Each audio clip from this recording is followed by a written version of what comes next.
It's 10 a.m. Central Time for our Unconventional Wisdom, the CSE Investment Show podcast. We have pretty much full house today. So Joni and Cezanne and Dirk and Keith and Marcus. Randy will probably show up. He hasn't heard that he's not.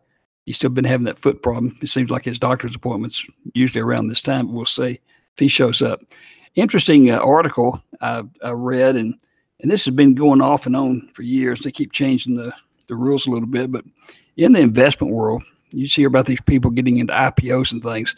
Where a long time before the IPO ever comes about, companies will form, and it's a limited number of investors that can invest in those. Now, those investors, if it's a successful firm, end up making a ton of money when an IPO is issued, and they get a lot of their stock bought up for huge prices. The problem is you got to have a certain degree of wealth to participate in those private investments. And the rule as it exists right now is you got to show for at least 3 years income exceeding 300,000 if it's a man and wife, and 200,000 if it's just you, or you got to have we got to have a total of $1 million net worth, which cannot include your home and that income, the minimum 200,000, 300,000 if you're married. So that eliminates a lot of people from investing in the early startups of companies when they're just getting started, and not getting the benefits of when they end up with an IPO or something, initial public offering, and making a lot of money. So the wealthy stay wealthy, and the other ones, don't do as well because they're not big enough to get into those trades.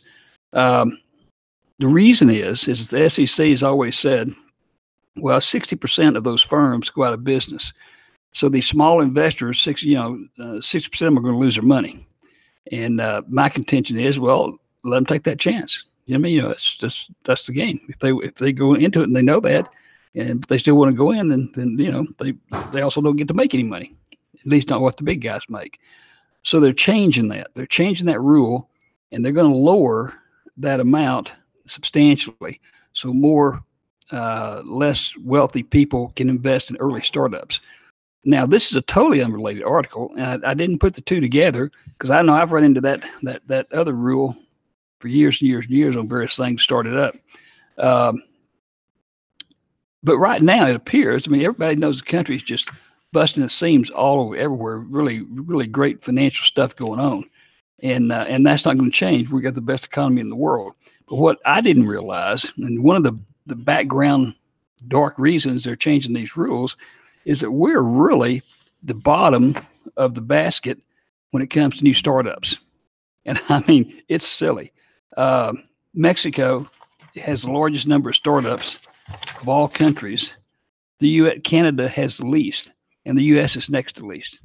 So even though things are booming and blowing and going, we're at the very, very bottom. And it gets back to, these are the kind of startups that they're counting are the ones where they're not initial public offerings, the ones that haven't gone public. These are private startups with private investors. Now, of course, we've got all those rules that eliminate a lot of people because maybe they don't have $1 million net worth, or they don't have that income from investing. So they're trying to make that easier, so we will have more people to go into more startups and get more startups. But it's just crazy that we're on the very bottom, and just above Canada. Switzerland is way up at the top. Mexico, countries, Romania, Portugal, New Zealand, of all places. And we got 5 people down there. Even Italy's ahead of us. Italy's 1, 2, 3, 4, 5, about 9 or 10 countries ahead of us. So it's really, really interesting. Anyhow, I thought that might be a good way to start off today. I'm going to put the links to those articles in the Cal report tomorrow when it comes out. Dirk, did you realize that on those startups? You would have thought that we're doing fantastic ahead of everybody on the face of the earth. I would have thought so. Just, given how good the economy is, enough people here have disposable income that they can get into creating companies and things of that nature. So I'm a little surprised. Yeah. Although I know that a lot of those markets overseas are emerging markets, so they don't have the established corporate backbone we do. So there's lots of opportunity for new businesses, new niches to be filled. So I can kind of understand it, but I am surprised by the number. Yeah, and I didn't realize that I'd forgotten about that private investment aspect. Because most things, what you hear about IPOs, initial public offerings, this company does that and they make all that money. Well, people that are really making all the money are the people that went into those things as private investors because they could afford to. Yeah, if you want to give us a call, our number is 214-377-1108, 214-377-1108. Give us a call, and you can ask our folks here any questions you want to ask, make any comments you want to make, let us know how you're doing, and so on and so forth. If you want to send us an email, go to podcast.compoundstockearnings.com, podcast.compoundstockearnings.com. Send us an email. Dirk will get it over there, and we will address your questions now, and we will also answer you with an email. What else did I have here? Oh, go to our website, compoundstockearnings.com. Sign up for our free cow report. It comes out every Friday. Has been for the last 20 years in January. And you can sign up for that in that cow report. It's lengthy. It's got questions from all our clients and the answers and the comments they get back from all of our instructors here. So compoundstockearnings.com. And you can also find about all our schedules. Like Cezanne and Joni have a full day live trading session coming up on Monday. Not one of their little brief sections or their longer Thursday session, but a live all day trading session with the markets open, which is real unusual. Of course, their Monday, Wednesday, and Thursday sessions are always with the market open, but they're much briefer. They really go into lots of details during this all day session, and they show you what not to do, and you see it on there. You learn how to read their advanced charting, their ICE charts and such that tell them exactly precisely when to do a trade. And they're up 125, 126% for the year through the end of August. So that's not bad. They've only had 3% loss. Girls, I know you got a couple of emails. At least I sent them over to you. I hope you got them during your seminar. People in their returns and some comments they made. I think on some deals that E-Trade's trying to cut some good deals or somebody. Why don't one of y'all take that and y'all kind of talk about that? Yeah, all the emails that we received, we covered all of those. And one specific email that caused some pretty good response was what platform to use with the best commissions. And while we don't know that answer, a lot of our clients have different deals, but there was one particular deal that a client named Kathy mentioned about Fidelity, and that'll be in your cow report, but sounds like Fidelity's offering 200 free trades and a $600 bonus. You have to have a minimum account of $50,000. That's just information she provided in the email, but you can see that on Friday when you publish your cow report. Okay. Yeah, there was somebody else too, and I forgot who it was. I saw hers, and then there was another gentleman, and that just said the deal that he got with E-Trade. Yeah, so he got E-Trade, and it was $8.95 for the base, and then 10 cents per contract. So it ended up being about $9.50 for 10 contracts. Yeah. And the point of collecting this information is that they all offer different commissions, and you just need to get out there and get the best deal. Do some research and find what best suits your account. Yeah, and in connection with that, and I've talked about it every now and then, there's a number of brokerage firms coming out with no commissions. Robinhood, which is a strange name for a brokerage outfit. You would think Robinhood, they're going to steal your money or something like that. But only if you're a rich investor. If you're a poor investor, they'll give you the rich investor's money. That's why they're called Robinhood. But they don't charge a commission. And also, it's not Chase, it's J.P. Morgan, this other big bank up on the street, has come up with a no commission, and it's a huge bank up there, Goldman Sachs or somebody, and no commissions on their brokerage accounts. It's not necessarily across the board. I think the more money you got in the bank, the better no commission deals you get. But at least initially no commissions, and pretty much unlimited trading, and everything from options to stocks to bonds and everything. So that can be interesting. Keith has been getting a little of the rain from the storm. I know you have, Joni, finally got some leftover rain. We've had rain here, as has, I think, Cezanne, the last several days. And just real spotty, just off and on all day. We even had some flooding. None of it related to the big hurricane that was on the East Coast, but just some seasonal stuff. So did you have a lot of rain at your house, Joni? Sorry, I muted myself. We have had a lot of rain. Because sometimes I make noises and then my face shows up on the screen. So I mute myself because of the random noises I make, so I don't interrupt. But yeah, Okay. we've had some pretty good rain. Actually, some flooding. Yeah. That does happen. I was going to be broadcasting from the square down there today. Then I canceled it because yesterday at this time of day it was just raining really, really hard. And but I'll do it next Thursday, I guess. So, but we're supposed to have rain off and on for the next several days here. And I say, Zion, you've been getting a lot of rain too, right? Yeah, we've got sun today though, finally. So Yeah. first day in a while. Yeah, we're good. We've got a little sun right now. Kind of comes and goes. Keith, I know you've been getting rain. Your street was flooded in front of your place, and how's all your stuff doing? Yeah, we're doing okay up here, keeping our head above water.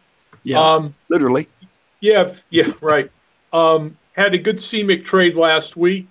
Opened it last Thursday after the podcast and closed it on Monday for a 3% gain. So be looking for another one today after the podcast. And also still trying to look for new credit spread momentum trades. I've had quite a few of them that were close, but not quite. And I go through those each week on the webinar on Tuesdays from noon to about 1:30 or so East Coast time. Why don't you tell the folks exactly what the CMIC is? And because remember, there's a lot of people that don't hear this every weekend, and some are brand new, so they have no idea what you're talking about. And they kind of explain what process goes through where when they subscribe to your service, how they benefit from your trade and how they can follow you exactly and make the same returns. Yeah, sure, Joe. The CMIC, it's an iron condor. It's a conservative midweek iron condor. I look to try to get in late this week. You open the four legs, both the call side and the put side, and then look to get out of that before the weekend if possible. Last week I couldn't, but still it was fairly well centered, and you open that for a credit and then close it for a debit that hopefully is a lot less than the credit. And that's what we did last week. You also get emails for everything that I'm looking at for doing trading, and I send that out. You get the email alerts right on your cell phone, and you also get the emails also that come out quick. But the alerts that come out on the free app for your cell phone just come immediately on that. Yeah, and then I have a webinar on Tuesdays from noon to 1:30 or so East Coast time, where I go through the charts, go through all possible trades, answer questions, and talk about what we're trading. Yeah, the emails aren't good to trade off of because obviously they're delayed. It's just nature of the beast. But they do get instant notification on their trading screen before you do something, when you enter it, and when you get out of it, so they can follow right along and do the same thing. Same way with Cesar and Joni, same way with Randy, everybody. When they subscribe to your service, they get those exact trades when you do them. It's not like you do them, you enter it, and then you exit it and whatever, and then you tell them about it. They know when you're getting ready to do something, and when you do it, and when you get out of it, and they're just following right along. So, and you can do all these. This is cool. You can do all these on your smartphone. And also, Joe, they have my email address, so they can send me email questions during the week too. If something comes up or they don't understand something, I can answer those during the week too. Yeah. So the nature of every one of our techniques, when you subscribe to them, that's how it works. And these are real trades, and you're getting them. And Keith, what are you, 50, 60% so far the first through August, let's say? Something like that. Yep. There you go. So, it's just, and a lot of people think you have to do something every day in the world of day trading, which you might say some of this is type day trading stuff, particularly Cesar and Joni's. It's a little better than day trading because it's not speculative trading. It's trading based on a certain movement of the chart and when it tells you to do something.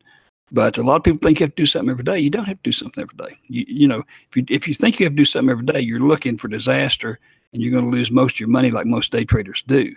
You're supposed to trade something when the opportunity to trade is there. You don't go trade to try to make an opportunity. You trade the opportunity. That's, hey, I just came up with that. You trade the opportunity. That's new in the annals of the stock brokerage, wording. So trade the opportunity. But you don't try to create an opportunity. And that's true, Joe. And I would say I'm trading a lot less this year than I have in the past, but I've had a lot less losses this year too. Yeah. By selecting ones that are correct and have highest probability of being positive. You're saying you've had less losses. Yes, much less losses this year. Yeah. Yes, much less. Yeah. Seems I've been more picky. Yeah. And Randy does good on his momentum trades and such, and his old traditional covered call trades.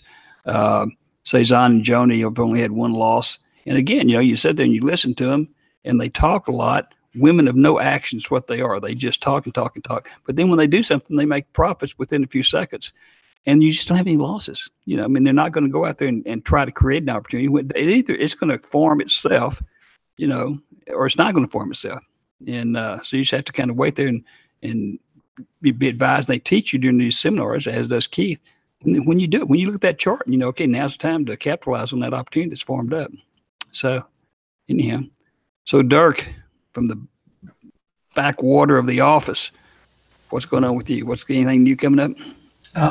No, just same update as last week. Still trying to get through this effort to get the charts migrated and the extra services added. So that's pretty much eating up all my time right now.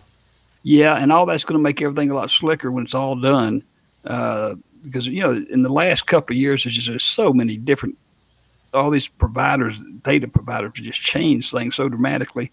It's hard to keep up with it. And sometimes, they cut you off this, they cut you off that, or they add a stock, or they stop doing stock, whatever.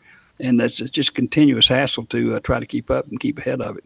But it should all be worked out by November. So it seems like they're all kind of coming around to a common conclusion amongst all the ones that are out there. So, hey, Joe, when you got started, you guys had 3 data feeds. And yeah. All the information you needed from those 3. As you said, there have been a series of mergers, acquisitions, splits. We now maintain 9 individual data feeds. Really? Yeah. From 3. From 3. Yeah. So it's getting more and more complex. So yeah. Well, and all these providers are changing. You got these no commission deals now. You've got the being able to do weekly, and pretty soon it'll be daily expirations. We already have some product that we expires on a daily basis, and right now they're getting more and more weeklies, which are just incredible. Because a long time ago, back in the dark ages, we used to project hopefully doing one covered call trade a month and earn 3 or 4% on that trade a month, third Friday of each month. And now you can do it every Friday. And pretty soon it may be 3 days a week you can do it. There are already positions that will trade where you can close them out. They expire 3 days a week, Monday, Wednesday, and Friday. And so all this stuff changes all the time. And it's just really, really difficult to try to keep up with it all. So, but it keeps getting better. We say this all the time. In all the years we've been in business, which is close to 20 now, we've never, not had the NASDAQ or anybody or who the people in Chicago with the options. What's the outfit? The initials? Not OPEC. That's the CBOE. CBOE. CBOE, yeah. Not OPEC. Or OPRA, the Options Price Reporting Authority. Yeah, they've never done anything that didn't benefit our techniques. Never, not one single thing. The companies keep lowering commissions. The CBOE keeps making better product out there. The ones where you have weekly and multiple times weekly expirations. You can still do the 1 month expiration on third Friday if you want to, but you have the option of really making a lot more money, and even with a lot fewer trades. So it's pretty interesting. Plus the fact that just the computer age, the computers, the sophistication of the cell phones and stuff, that give you that ability to follow these programs, subscribe to these programs, which Keith and Cezanne and Joni, Randy have, and subscribe to them because you can do them anywhere. You can do them sitting on the beach with a cell phone. Even Keith was doing this seminar, this podcast on his cell phone from his car when he was going somewhere a couple of weeks ago. So anyhow, oh, and Joni, just so you don't feel too bad, Keith told me right before you came on, that they're getting the bulk of that rain from the hurricane, and that his street, I think, was it yesterday, Keith? Your street was totally overflowing with water. Yeah. Last night it was coming down so hard that the road was a river. There you go. There you go. Okay. Well, okay. Does anybody else have anything else? We'll kind of end it up here. There's no sterling new news. Yeah, Joe, I want to mention one thing. On the website, I kind of forgot about this, but on the website, if you go to the website, about halfway down on the homepage, there's about a 4-minute video. It's an explainer video. And if you watch that video, it actually goes into a lot of detail about CSE, the programs, how everything works. So I just kind of recommend people go on the website and check out that video. Okay, for people listening, that was our blob. It was speaking. If you notice, you don't see a picture just when he talks. The screen, fluctuates there. That's our blob engineer, Marcus. But that's good to know, Mark. I've seen that, but I'd forgotten about it a long time ago. So, okay, very good. Thanks a whole lot. Okay, we'll see everybody next Friday. If you have any questions, go to our website, compoundstockearnings.com. Sign up for the Cow Report. That way you'll start getting that every week. You see all the comments from all our clients all over the world. And you see the answers. And then you can send us a podcast, compoundstockearnings.com, an email, and we'll get right back to you. Then we will read it and answer it also on next Thursday's podcast. So Cezanne and Joni have a big all-day trading event coming up on Monday, and that's primarily for the people that subscribe to y'all's service, right? Yeah. Okay. For new people too. So if you have never done our Trade the Moment before, you certainly should come as well. Okay. So even it's standard for people that pay, but this one time they can come even if they haven't paid, and then hopefully they can go to our site and sign up. And I think they get a 2-week free period. Is it Dirk? Right. 2 weeks or 1 week? Yeah. It's currently at 2 weeks. 2 weeks. Okay. Okay. Very good. And very good. And we'll see everybody next week. Thanks. Thanks. Thanks, everyone. Have a good week, everybody. Bye.